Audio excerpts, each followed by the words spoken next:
13/12/68 की प्रातः क्लास चल रहा था।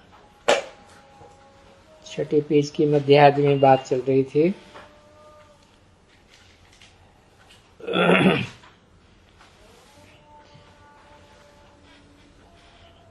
ईंटों का भट्ठा लगता है तो कोई कच्ची निकल जाती है, कोई पक्की निकलती है।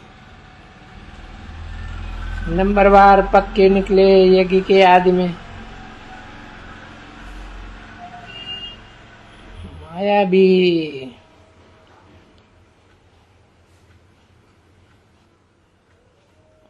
कच्चा बना देती है।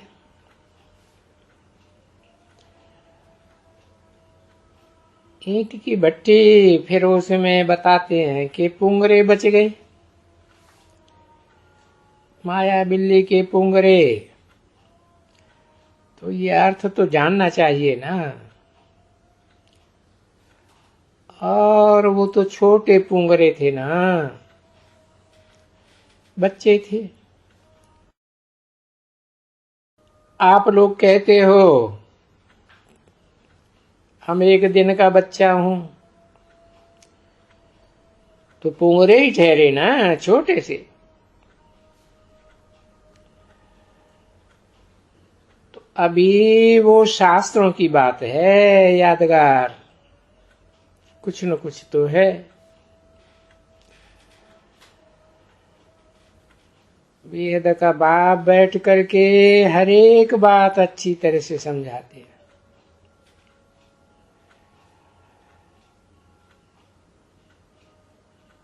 उस जानवर बिल्ली के पुंगरे बुंगरे की कोई बात नहीं थी। ये तो बच्चे आए थे बरोबर भट्ठी में, और बरोबर नदी भी पार करके आए थे।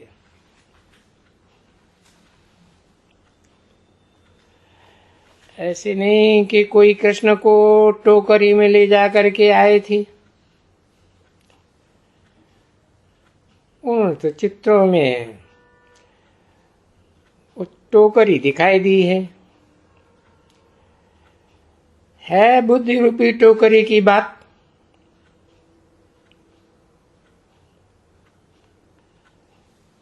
ये कृष्ण की जो बात है वो तो बाप के आने से ही ज्ञान शुरू किया है ना।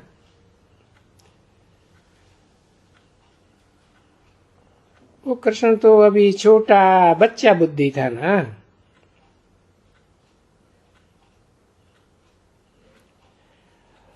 तो उनको टोकरी में डाला कि उनका कंस का डर था।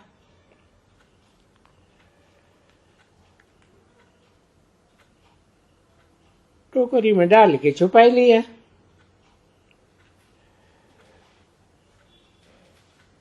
तो फिर नदी को पार किया और फिर उसकी महिमा कर दी। है विषय वैतरणी नदी के पार करने की बात। काली नदी, यमुना नदी का जल काला दिखाते हैं ना। और उस समय ये नदी बहुत बढ़ी हुई थी।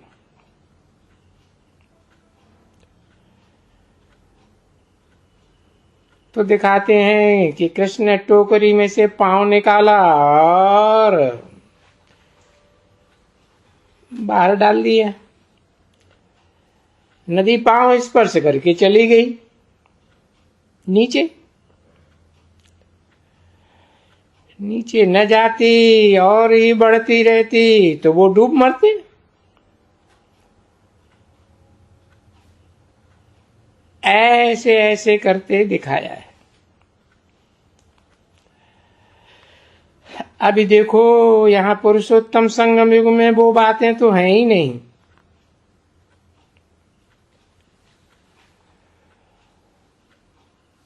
उसको फिर शास्त्रों में यादगार कहा जाता है।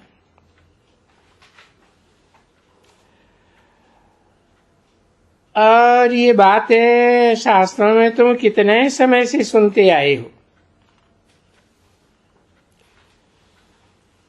वही बात है, वही गीता, कोई भी फर्क नहीं है।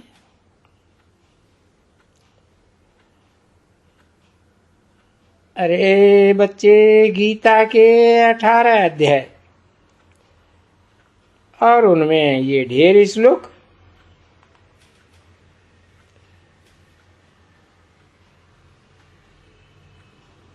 तो बस 18 अध्याय के बजाय कभी 19 भी नहीं हो सकते, 17 भी नहीं हो सकते।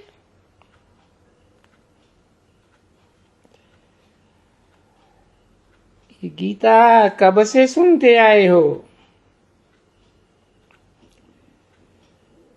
शुरुआत से नंबर 1 है गीता भक्ति मार्ग की।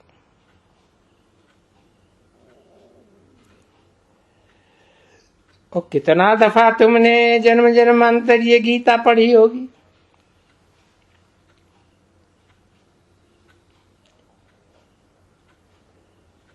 तो तुमने ये गीताएं जन्म जन्मांतर पढ़ी हैं।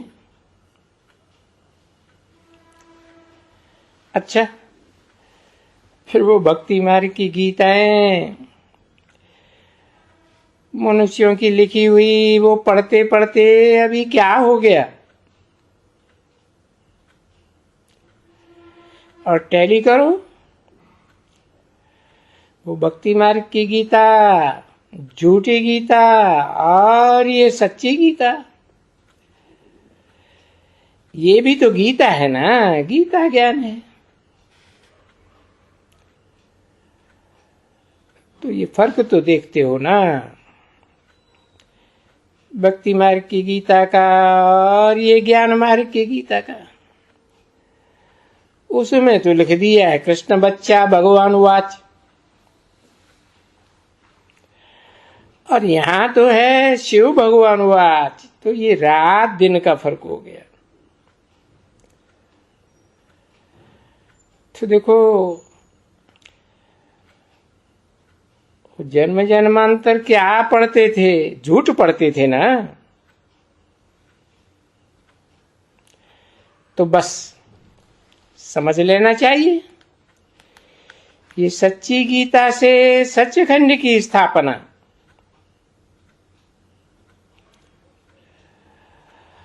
और वो झूठी गीता पढ़ने से झूठ खंड बन गया, कलह कलेश का युग बन गया।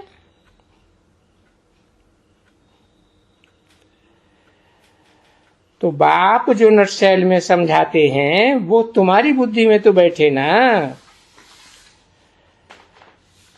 भले उन भक्ति मार्ग वालों की बुद्धि में न बैठे, क्योंकि तुम तो सचखंड में थे ना। जानते हो कि सचखंड में उतरते उतरते, जन्म लेते लेते पीछे हम आस्ते आस्ते आस्ते नीचे गिरे, और उस सचखंड में तुमने सुख तो बहुत ही देखा, बहुत सुख। ऐसे नहीं कि नहीं देखा। बाबा तो कहते हैं ना कि ये जो ड्रामा बनाया है ना 5000 वर्ष का, इसमें 3/4 हिस्सा तो तुमने सुख ही देखा है।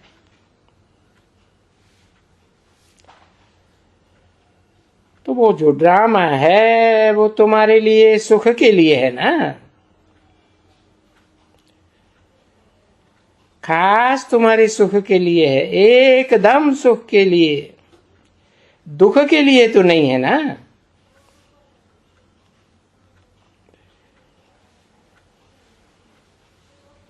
तो सुख तो तुम बच्चों को बहुत मिलता है,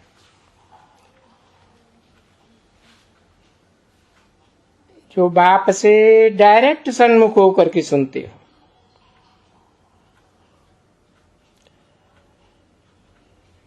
भले रावण का राज्य आ जाता है,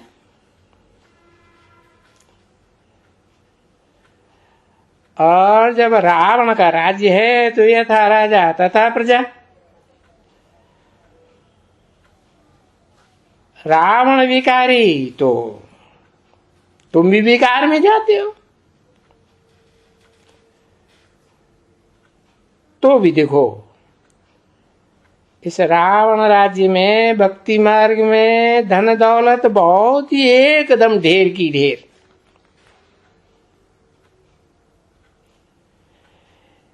ये तो जब मुसलमान वगैरह आए हैं ना,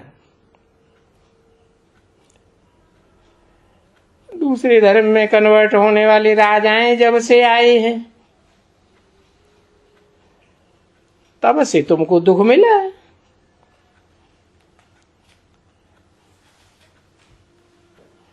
ये मारा मारी वगैरह सब पीछे हुई है।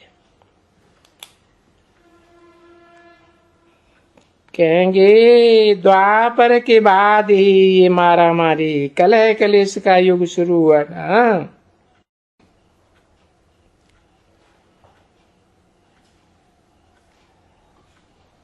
मुसलमानों का राज्य, कहीं दिल्ली सल्तनत, कहीं मुगल सल्तनत। नहीं तो पहले तो कोई ऐसी लड़ाई नहीं होती थी, तो वो सब ख्याल भी किया जाता है।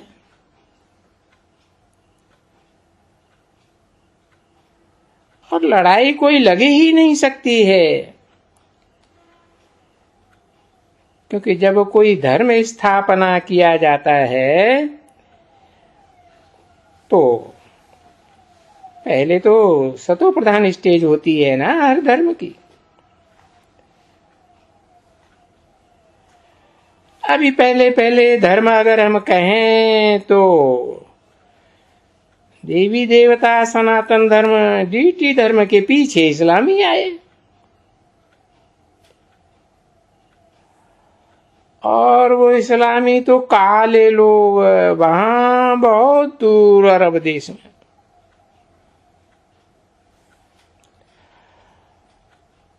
और उन इस्लामियों ने तो कभी यहां चढ़ाई भी नहीं की।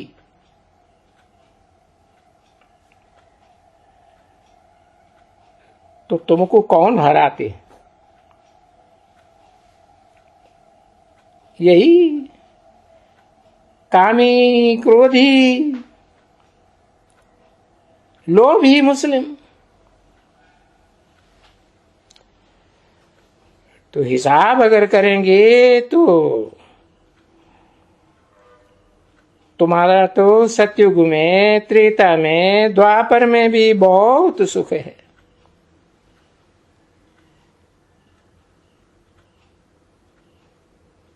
इस चौथाई हिस्सा कलयुग का है ड्रामा में,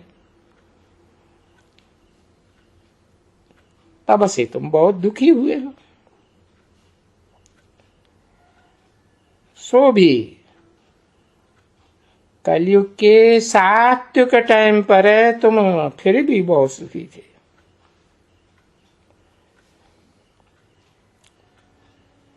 तो कोई भी बात में जो रचना है उसमें सुख तो बहुत होना चाहिए ना।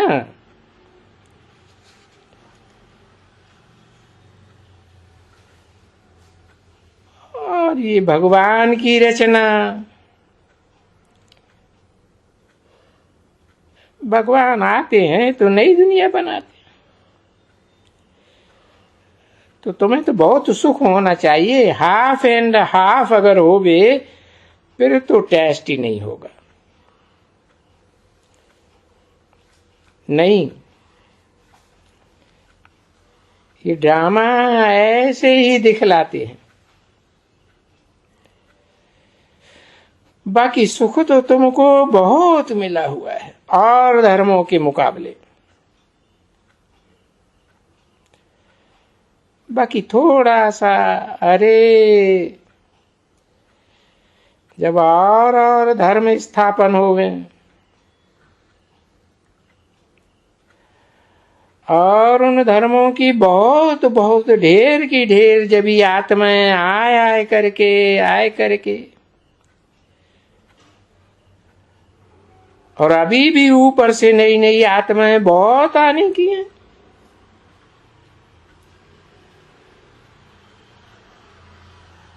और जब ये आए करके जब बहुत हो जाए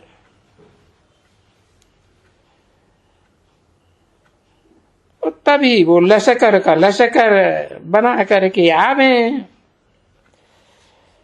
भारत में आक्रमण करने के लिए। सो भी उन्होंने लड़ाई बहुत अच्छी तरह से सीखी होगी, अच्छी तरह से लड़ाई के फन सीखे हो, तब यहां आवे। 13/12/1968 की प्रातः क्लास का 7वां पेज।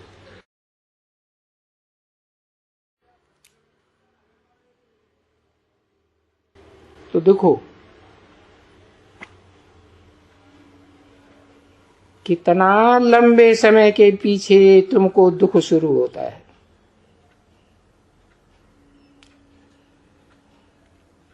तो अभी देखो, तुम जानते हो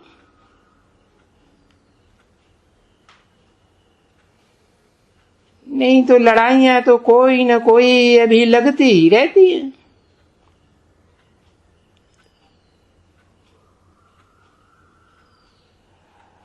तो अभी फिर समझो इस बात को।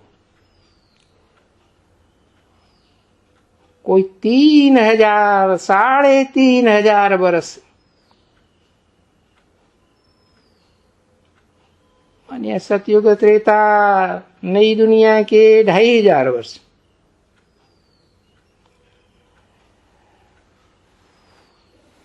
और द्वापर के भी 500 वर्ष 700 वर्ष। तो ये 3500 वर्ष 4000 वर्ष तो कोई लड़ाई वड़ाई नहीं लगती है। और फिर बाद में तो देखो बीमारियां भी कितनी, और वहां नई दुनिया में तो एक भी बीमारी नहीं।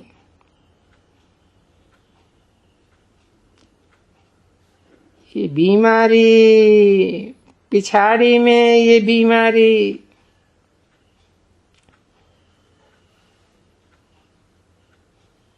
पहले पहले कहते थे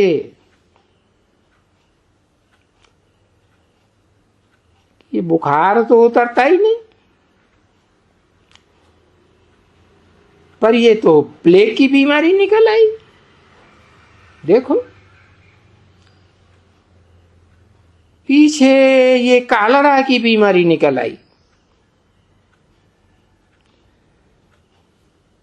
जब प्लेग की बीमारी निकली थी तो ये कालरा थी ही नहीं।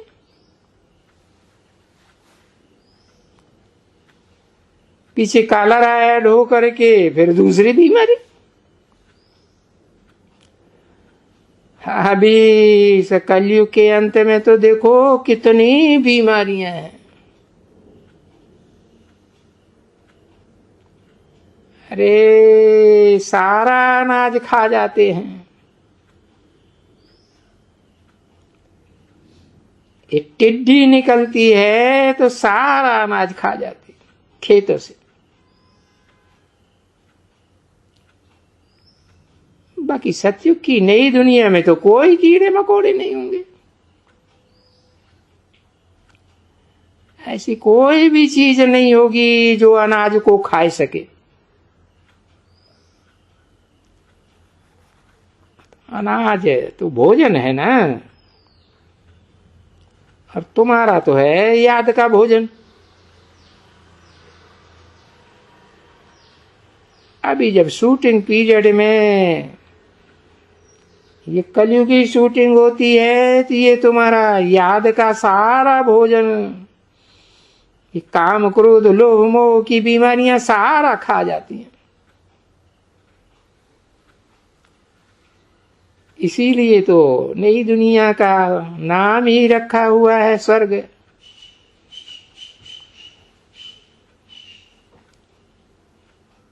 स्वस्थिति में चले जाते हैं।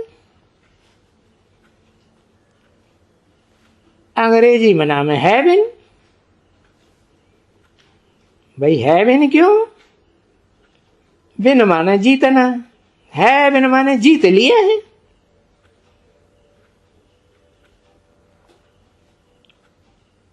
कलयुग के अंत में जब दुनिया का विनाश होना होता है तो अंग्रेजों का बोलबाला होता है ना सारी दुनिया में, उन्हीं का राज्य हो जाता है, उन्हीं की भाषा चलती है। उनकी राजाई को तुम सारी छीन लेते हो, जीत लेते हो, तो उन्होंने नाम दिया है हेवन। तो जैसे बाप ने समझाया, ये नई पॉइंट है ना, तो ये वर्ल्ड का नक्शा रखना चाहिए। ये दुनिया 5000 वर्ष की है, नक्शा रखना चाहिए बच्चों को दिखलाने के लिए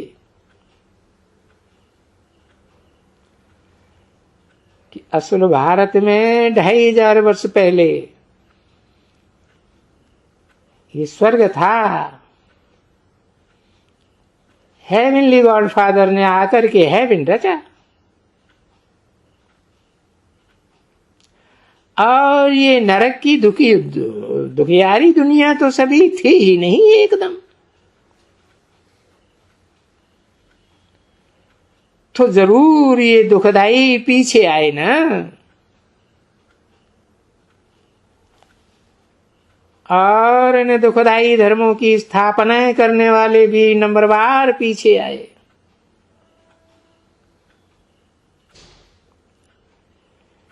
तो ये सभी समझाने से बाप ने समझाया, और अभी तुम बच्चों को सारे वर्ल्ड की नॉलेज है, पूरे 5000 वर्ष के ड्रामा की नॉलेज है कि भाई वर्ल्ड की हिस्ट्री ज्योग्राफी कैसे रिपीट होती है। ये सारी हिस्ट्री ज्योग्राफी अभी तुमको मालूम है, क्योंकि तुमको सुनाते कौन है? कोई हद के बाप तो नहीं सुनाते कि लौकिक बाप सुनाते हो, या वो हद के धर्म पिताएं सुनाते हो। तुमको तो बेहद का बाप, 500-700 करोड़ मनुष्यों का बाप सुनाते हैं।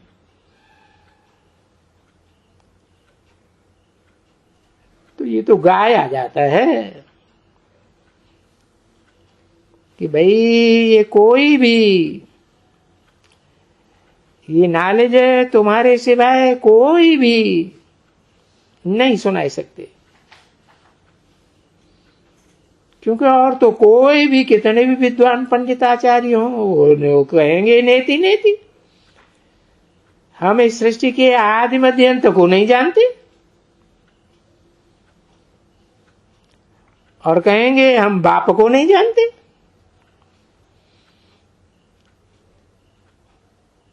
बल गीता में लिख दिया है कि ये सृष्टि एक उल्टा झाड़ है, परंतु उस उल्टा झाड़ का बीज रूप बाप कौन है? कहेंगे हम नहीं जानते। अभी नहीं जानते हैं, क्यों नहीं जानते?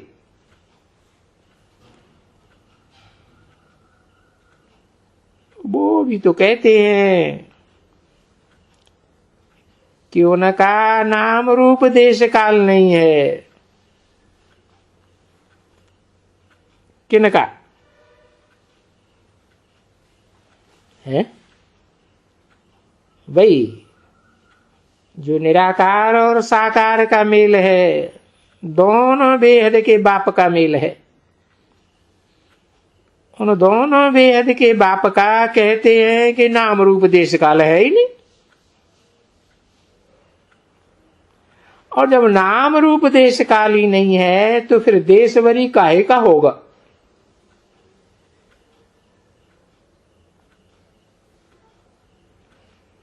नाम रूप से न्यारी कोई चीज हो गई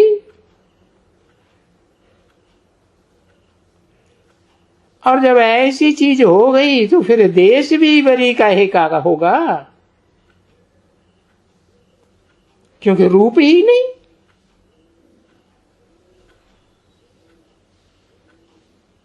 गीता में लिख दिया है अचिंत्य रूपम, चिंतन भी नहीं किया जा सकता उस रूप का, इतना सूक्ष्म निराकार। तो फिर जब ऐसा सूक्ष्म रूप है तो उसका देश कहां होगा। तो कितनी एकदम लोएस्ट बुद्धि हो जाती है कि जिस बाप को सिमरते भी हैं, याद भी करते हैं और बहुत अच्छी तरह से भक्ति मार्ग में याद करते हैं, उसको जानते ही नहीं। देखो अभी भी तो शंकराचार्य, जो इतने टाइटलधारी शंकराचार्य बने हैं, वो शिव बाबा को तो पूजते हैं ना मंदिर में जाकर।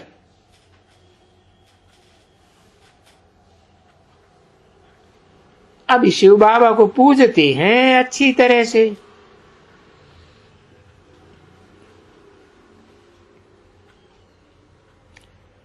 तो भला क्यों नहीं ये ठिक्करियों की बुक भर करके उनका बैठ करके पूजा करें, है ना। अगर खुद को ही खुदा समझते हैं तो अपनी ही बैठ करके पूजा करें, मंदिर में जाने की क्या दरकार। अपने को खुद ही तिलक लगाए लेवे, चंदन कर देवे, गुलाब के छींटे लगावे, अपन को ही बैठ करके माथा मारे ना। तो देखो कितनी अज्ञानता है इन शिवो हम कहने वालों को। इसको कहा जाता है अज्ञानता। ये अज्ञानता का ज्ञान है सर्वव्यापी का। ये है ना कंट्रास्ट, ज्ञान और अज्ञान। ज्ञान इस सृष्टि के बीज रूप एक बाप से आता है। ये सृष्टि रूपी झाड़ है ना, इसका कोई एक बीज हो, बाप होगा ना, उससे ज्ञान आता है। और बाकी मनुष्यों से सब से अज्ञान आता है। कोई भी विद्वान पंडित आचार्य शंकराचार्य या कोई भी धर्म पिताएं हो, सब से अज्ञान आता है। फिर देखो ये ज्ञान और विज्ञान और अज्ञान, नाम तो दिए हुए हैं ज्ञान और विशेष ज्ञान। बाप कहते हैं विशेष ज्ञान है योग, याद। अगर याद एक टिक न होवे, एकाग्र न होवे, तो वो ज्ञान अज्ञान है। तो ये वहां भी ज्ञान विज्ञान भारत में, ये दिल्ली में बना हुआ है विज्ञान भवन। अब बनाया तो है विज्ञान भवन, परंतु अर्थ तो कोई भी नहीं जानते हैं, बिल्कुल ही नहीं। जैसे भीतर बुद्धि,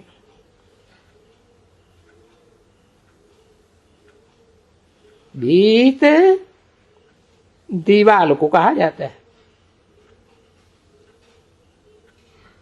कहें ठीक कर बुद्धि,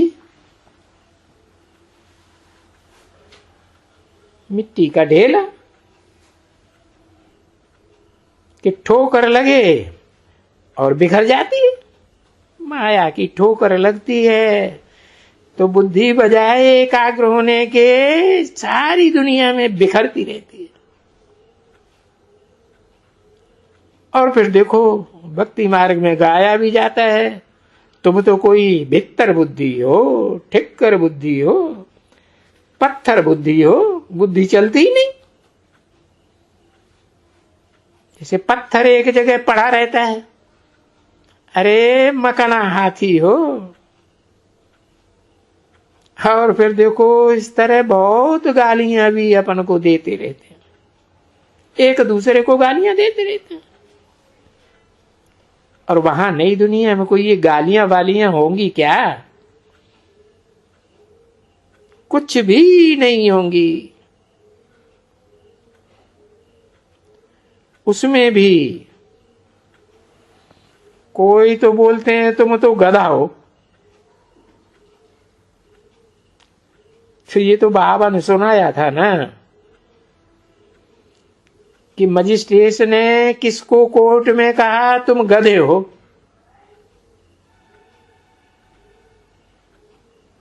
तो बोला साहब हम गधा तो तुम गधा नहीं हो, और हैं सभी एक ही गधा बुद्धि। तो बाप बैठ करके ये सभी राज समझाते हैं कि मैं देखो कैसे प्यार करता हूं। किनको करता हूं? जो मुझे प्यार करते हैं मैं उन्हें प्यार करता हूं। मेरे को भक्ति मार्ग में बहुत याद किया है। मेरे अर्थ है याद किया है ना। तो मैं आया हूं नरक में, याद किया है तो उस नरक को फिर हेवन बनाने के लिए आया हूं। तो ये तो सत्य बात है ना बच्चे, कि मैं पुरानी नारे की ये दुखदाई दुनिया को नई दुनिया सुखदाई बनाने के लिए आया हूं। तो कैसे बनाता हूं और कैसे तुम नई दुनिया बनाना सीखते हो?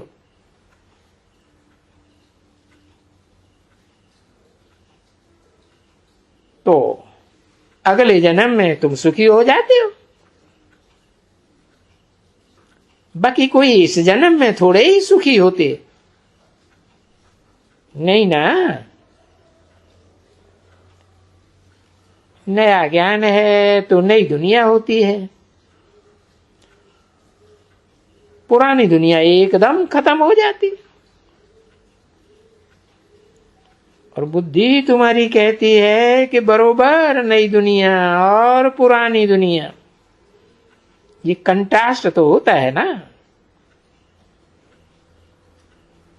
और फिर है नई दिल्ली और पुरानी दिल्ली।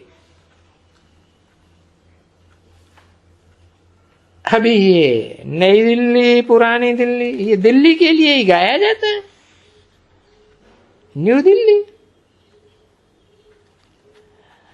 अभी ये कोई नई दिल्ली थोड़े ही है।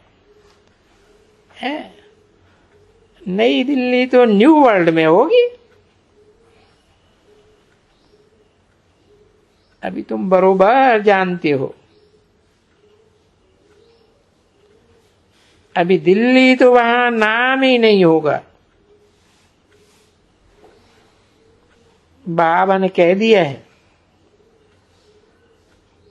वहां नाम ही रखते हैं परिस्तान। ये पुरुषोत्तम संगम युग की यादगार है, ज्ञान परियों का स्थान। ज्ञान योग के पंखों से उड़ती है ना। और ये दुनिया है पुरानी दुनिया, कब्रिस्तान।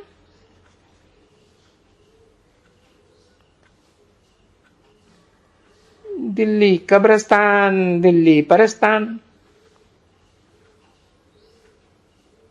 तो बाप खुद कहते हैं ना, मेरे बच्चे देखो गाया हुआ है ना, जो मेरे बच्चे हैं वो सभी काम चिच्छा पर बैठ करके भस्म हो गए। शास्त्रों में ये गायन है ना कि कपिल मुनि ने ज्ञान सागर राजा सागर के 60,000 पुरखे भस्म कर दिए। अब ये 60,000 पुरखे कौन से हैं वो कुछ पता ही नहीं। अरे ये नरक की दुनिया में 6 धर्म पिताएं हैं, इस्लामी, बौद्धी, क्रिश्चियन, सन्यासी, मुस्लिम, मोहम्मद के फॉलोअर और सिख। ये 6 के फॉलोअर्स 6,000 ओ 60,000 सब भस्म हो गए।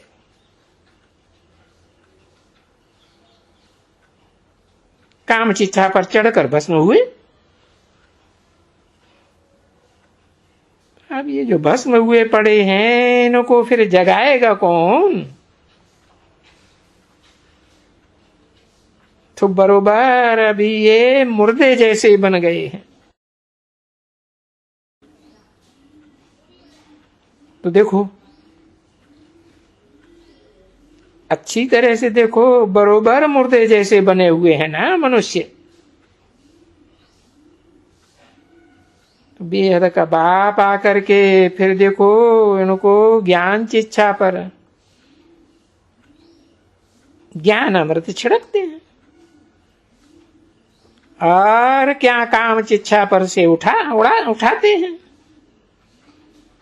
अक्षर ही 2 हैं, काम चिच्छा और ज्ञान चिच्छा।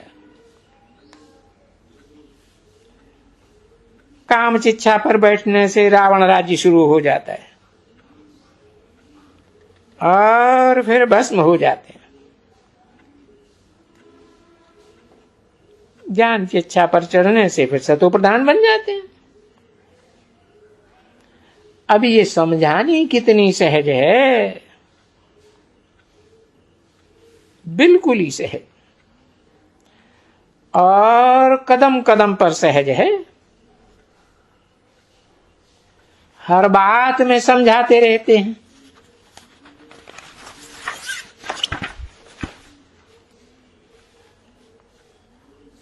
कि बच्चे गृहस्थ व्यवहार में रहो और बाप को याद करो।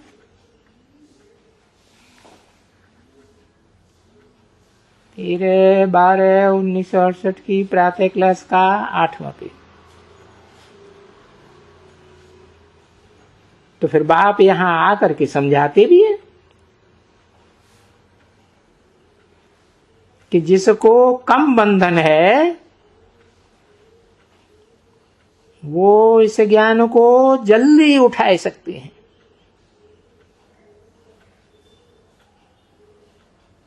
बच्चे कहते हैं ना बहुत बंधन है, बहुत बंधन है। ऐसे न कहने वालों की बात तो अभी छोड़ देना चाहिए, क्योंकि मुश्किल को सहज करने वाला बाबा ने अभी प्रवेश कर दिया ना। परंतु छोड़ देना, प्रवेश करके कभी ऐसे तो नहीं कहेंगे कि बाबा ने छोड़ाया। नहीं, ऐसी कोई भी बात नहीं है। ओम शांति।